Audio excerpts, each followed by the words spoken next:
Hi, Governor Kemp.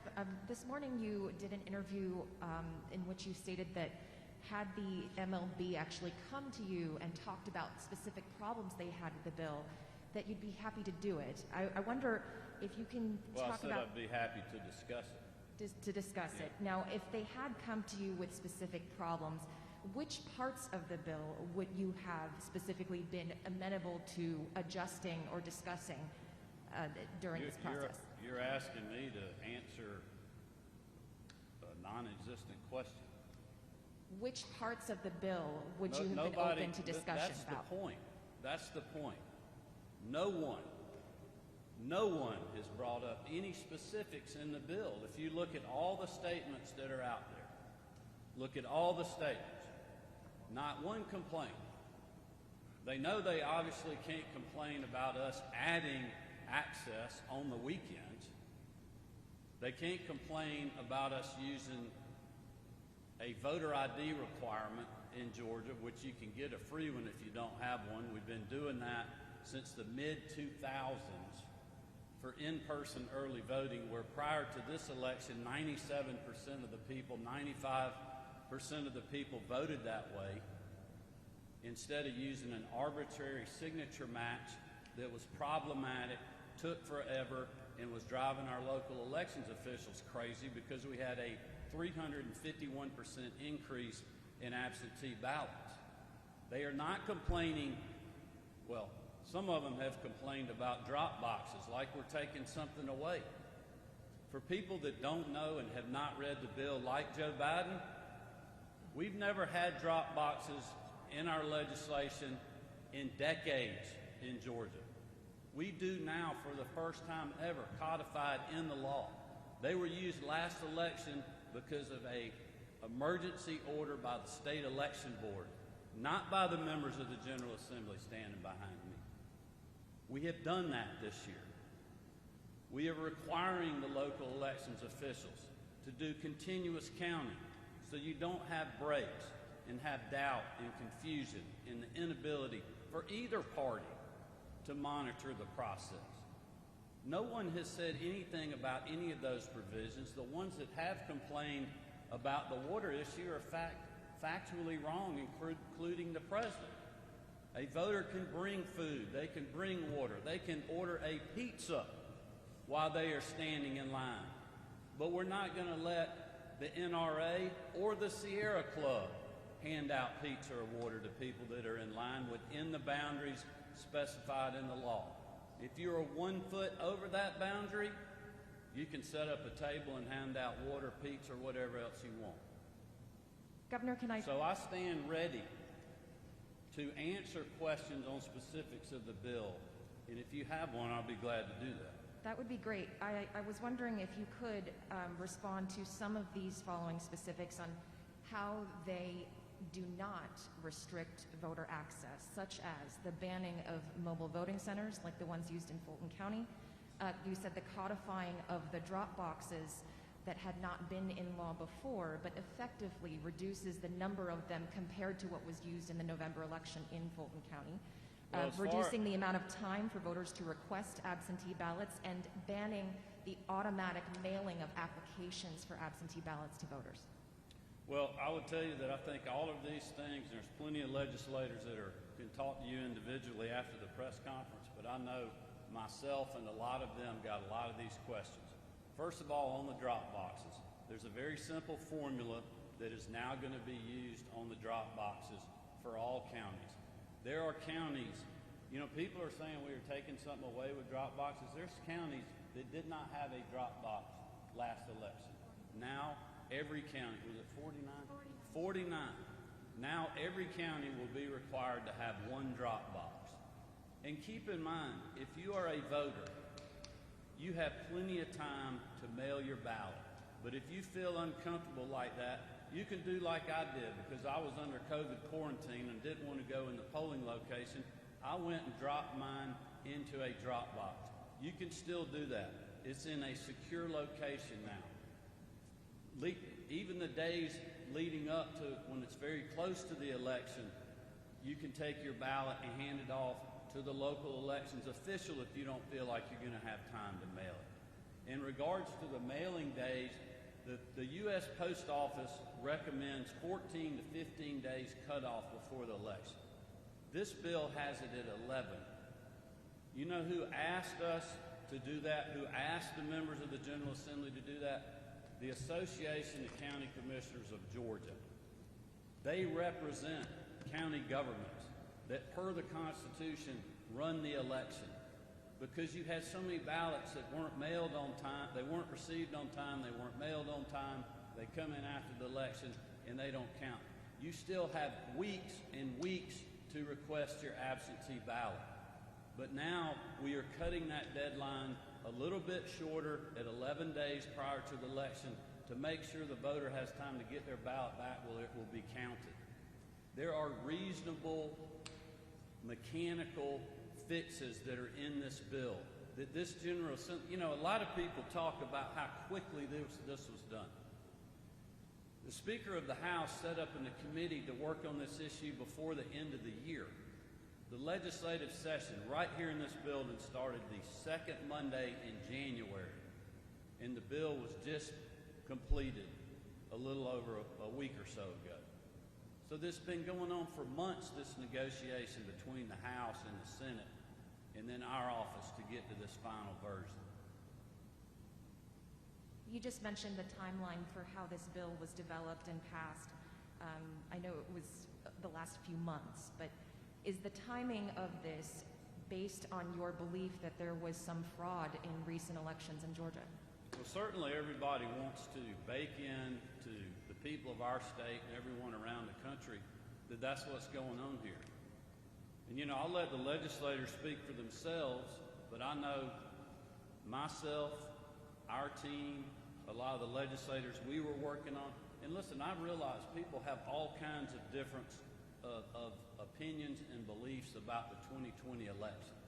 But make no mistake, there were issues that happened on the election, like they do in every election. This year, obviously, there was more of a spotlight than ever, and I think one of the reasons was the pandemic, and it changed a lot of things. We had a brand new system in Georgia. We had things like drop boxes that we've never used, at least in recent memory. Therefore, there were mechanical issues that needed to be fixed.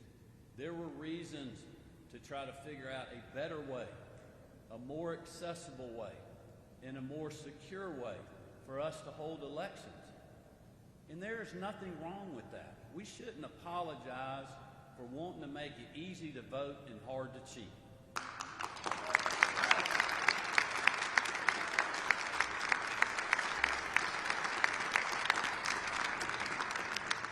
Now, if we were making it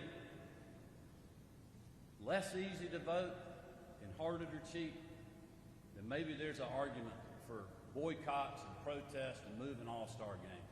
But that is not what happened.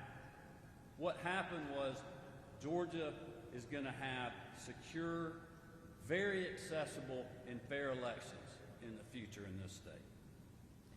Governor Kemp, are you concerned at all about a possible snowball effect, and what specifically are you doing to keep Georgia from losing any other major events? Well, I can tell you that we were not wavering. For anybody that's out there thinking that any kind of snowball effect is going to have an effect on me, it will not. Because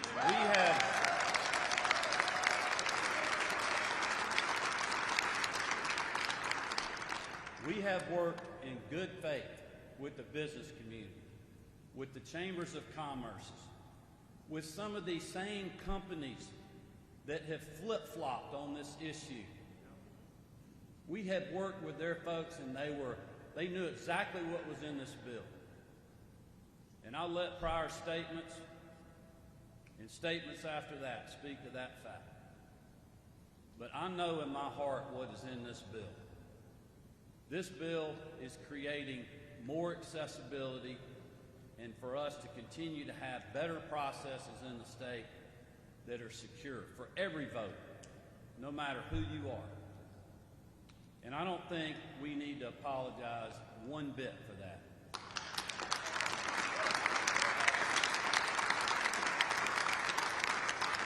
And I will tell you these other events, other corporations, or if you're like me, if you're, I'm a CEO too. I'm just not as big as some of the ones that have been gaining a lot of attention because I've been a small business owner for over 35 years. And that is the backbone of our economy. But you now have a choice. You can bow down to this cancel culture because I'll give you a warning. If you do, it's never enough. It will never be enough.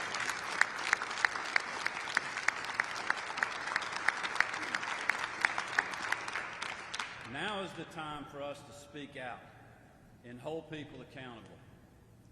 And I'm so appreciative to the many companies and many strong individuals that we have worked with right here in this building that have not done what other people have done because they know what the truth is. I want to thank them for standing strong. But this is where all of us need to come together, Republicans and Democrats, because they'll come for you too. They will come for you too.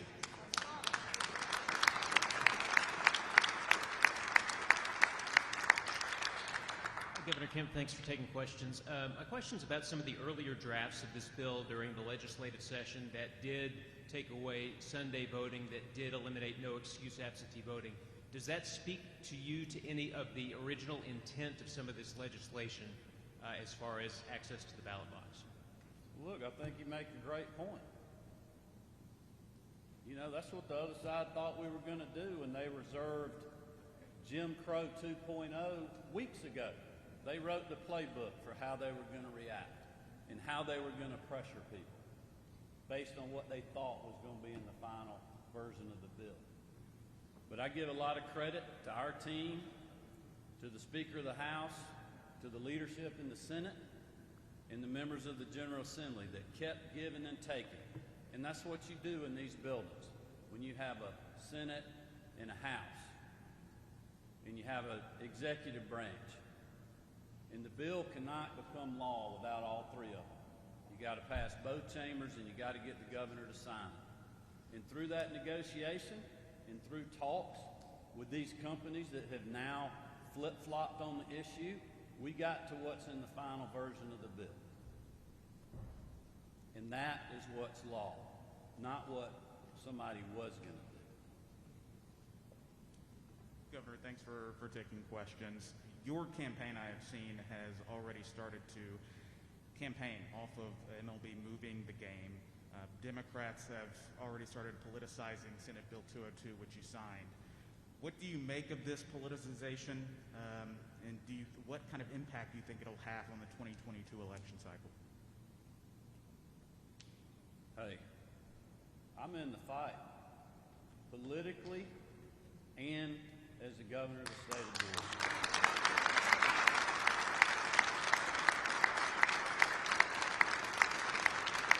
And we have two choices. We can let the other side, outflank us, out-politicize us, or we can get in the fight with them. And that's what we're doing. I mean, this is a call to everyone, not only in Georgia, but all across the country, to wake up and to get in the fight and to help us in that fight, because they are coming for you next.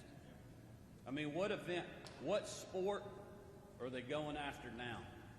What event are they going to go after? What convention? What are they going to do if the Braves make the playoffs? They going to move the damn playoff game? I mean, they're going to move it. They're going to move it to other states that have more restrictive voting than we have. I mean, if we're going to gauge everything on that, then as Congressman Ferguson said, you don't believe in what the Constitution says. Our founders of this country created elections at the state level, and this came out 50 years after the signing, creating our country. The reason they did that was it would be harder to have foreign interference on our elections. That is more prevalent today than ever.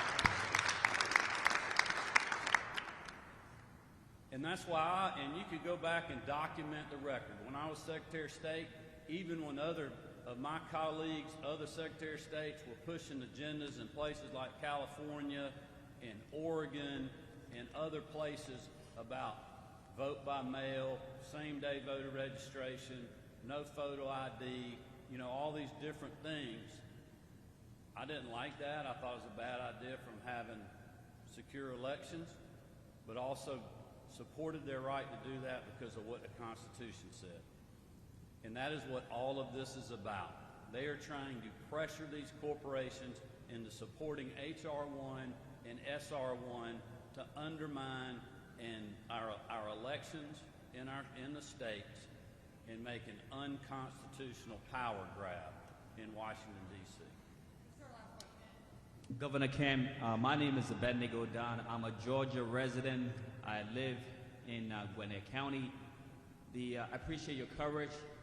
We all join you in communicating this not only in Georgia, but nationally as well. My question is this: how is it that in-person voting requires identification, yet we fuss and fight over requiring identification for absentee ballot?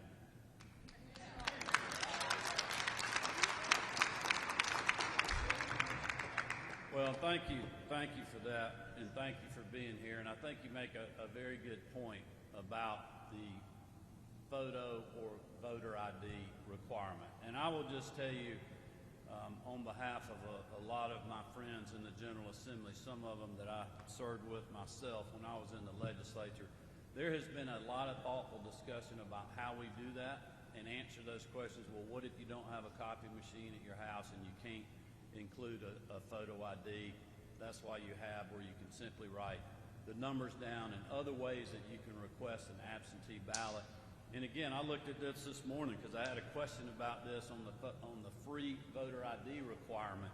And if you don't have one, how you can go about getting that at your county elections office, at Department of Driver Services places around the state. Early in my days of being in the Secretary of State's office, we actually had, and I know when Governor Perdue was here, there was mobile vans and buses that would go around and help people get voter IDs if they did not have one.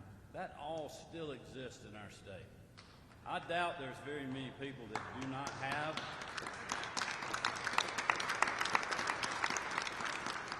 I doubt there are many people that do not have an ID, but for those that may be in that situation, if they're elderly or whatever the situation may be, there are easy remedies to fixing that situation to make sure that everyone can vote, but that they can do it securely, which is one of the greatest rights and opportunities that we have as Georgians and Americans. Thank you all for being here.